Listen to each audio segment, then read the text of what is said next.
I'm excited to have the opportunity today to speak to you about our policy brief on supporting socio-bioeconomies of standing forests and flowing rivers in the Amazon. In particular, I'm going to go through the why we need to do this and how we can do it.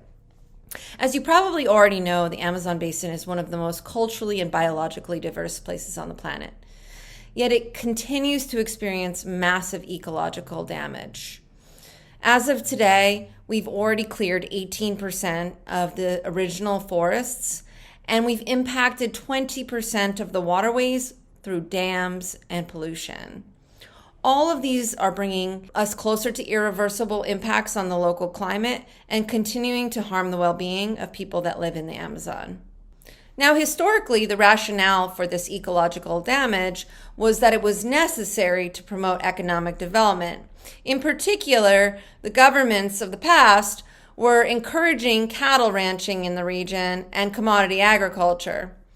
And it was thought that by advancing these practices and clearing the forests and getting rid of historic, barbaric, traditional practices, that it would bring gains in well-being to the region. However, we only need to look at the statistics to see that health, income, and educational achievements in the region are 20% lower than the areas outside the Amazon. And we can see that the 80% of the areas that are occupied by cattle ranching are actually generating very low profits. What's worse is that the ongoing clearing is now having a negative impact on the places that have already been cleared. The regional climate change that's caused by these ongoing clearing is actually now causing losses in yields in agriculture in the existing areas. One study, for example, estimates that regional climate change from ongoing deforestation is leading to a reduction in profits of $100 per hectare on the existing soybean areas. So the whole idea of the socio-bioeconomy is that you're actually designing all of the broader economic structures around maintaining and restoring the forests and rivers of the region. And you're trying to take advantage of their unique biological and cultural value, specifically to support the well-being of the communities that live in the Amazon, including indigenous and traditional people. And that all of this has these major benefits to the global community. Another key element of socio-bioeconomies is that they place justice, especially for women, youth, and indigenous people, as a core value. Similarly, socio and biological diversity are another major value of the socio-bioeconomy. The point is, you're elevating these two values above economic efficiency and economic growth. And that means they're explicitly targeted around the goal of combating poverty and inequality and tackling systemic inequities in power. So now you may be wondering what exactly qualifies as socio-bioeconomy activities. I'm going to give a few examples, and what's important to keep in mind here is that it's not just about the land use, but all of the other value-added activities that support those land uses. So for one, we have native forest conservation and restoration supported through carbon and biodiversity payments. Native nut cultivation is another option, coupled with processing of these nuts so that they actually bring value to local communities. Another example is fruit cultivation, but not in monocultures, in diverse agroforestry systems. And again, coupled with processing and transportation infrastructure that can get high-valued products to new markets.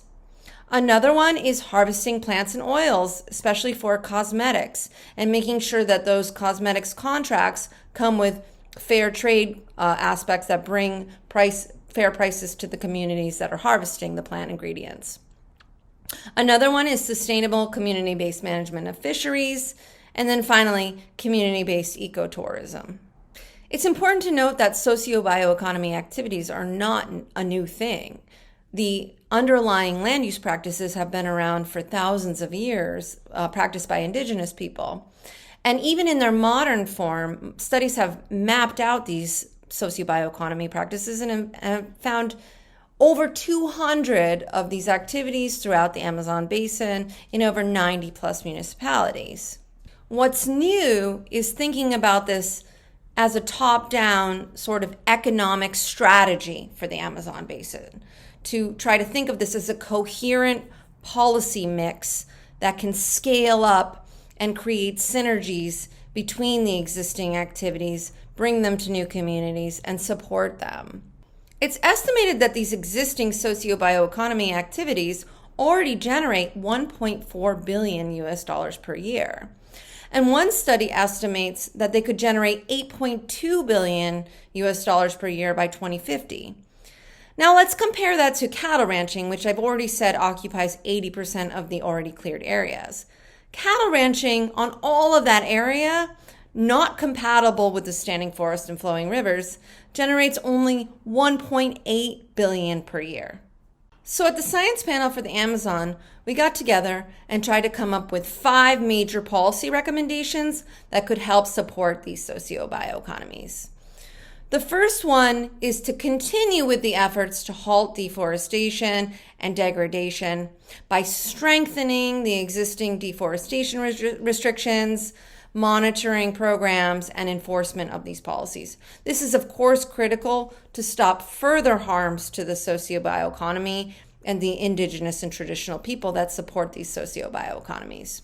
The second major policy recommendation is to establish an inclusive and collaborative socio-bioeconomy planning process. This means building the cross-scalar networks that are necessary to share experiences and building better international cooperation between Amazonian nations and between the Amazon Basin region and foreign countries that want to support avoided deforestation and ecological degradation, as well as poverty alleviation in the region. The third key action is massively increasing the amount of finance going to socio-bioeconomy activities. This means increasing research and development investment and improving the financial conditions so that they're compatible with socio-bioeconomy activities.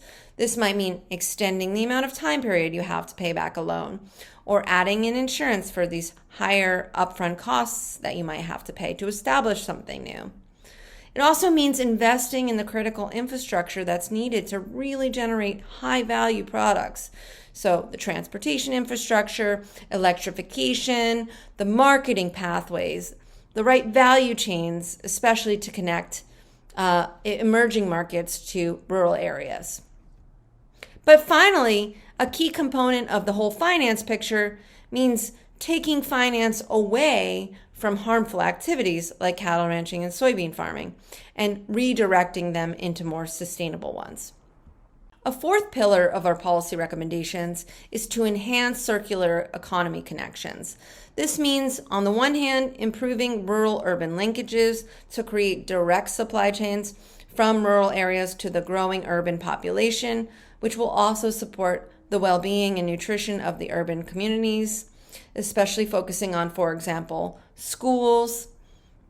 Another issue is to focus on better cross-sectoral co-benefits. So as I've just mentioned, schools as one cross-sectoral benefit between conservation and education, but there's also benefits to be gained about thinking about health together with conservation and development. For example, by building new condom factories that take advantage of the natural rubber in the region. Those are the types of co-benefits that need to be fostered in the socio-bioeconomy. The final recommendation is to make sure that all of the necessary enabling conditions to support the socio-bioeconomy are put into place.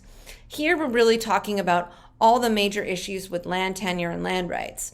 So a key thing is strengthening indigenous and local community land rights and creating and supporting new associations and small business enterprises, especially ones that support women and youth who stand to be empowered a lot through the creation of these socio-bioeconomies.